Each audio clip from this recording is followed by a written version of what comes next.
અમે બધા લોકો ગામ લોકો થઈ ભગુભાઈ બધા જઈ પોલીસ સ્ટેશને અમે પીએસઆઈને જાણ કરેલી, પણ પીએસઆઈ અત્યારે અમારી ખાલી જાણવા જોગ અરજી લીધી છે. અમને એમ કીધું કે તમે અત્યારે જાઓ, વિડીયોગ્રાફીથી તમે ઘર ચેક કરજો, અમે સવારમાં આવીને તપાસ કરશું. અમે અત્યારે વિડીયોગ્રાફીથી આખું ઘરની તપાસ કરી તો કેમેરા નતા, થોભણભાઈના 10 લાખ રૂપિયા નતા, અને ત્યારબાદ એમના ઘરાણાની જે થેલી પડે છે એ અત્યારે મળતી નથી. 10 લાખ પણ મિત્ર મંડળના છે.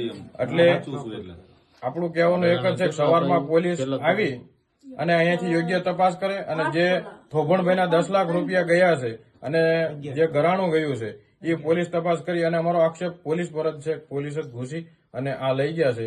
એટલે અમે એવું જ કહીએ છીએ કે તમે ચેકિંગ કરવા આવ્યા હતા, ચેકિંગ કરો, અમે ના નથી. જો એનો ગુનેગાર હોય તો અમને દંડ આપો. પણ અમને ક્યાંક એવું લાગે છે ચેકિંગને ચોરી પકડવા નહીં, પણ ચોરી કરવા આવ્યા હોય એવું લાગે છે. તોડફોડ કરી અને થોભણભાઈના ઘરમાંથી ઘણું બધું ચોરી કરી ગયા છે. અમારો અને ગામ લોકોનો બધા આગેવાનોનો આક્ષેપ સીધો અત્યારે પોલીસ ઉપર અમે કરીએ છીએ.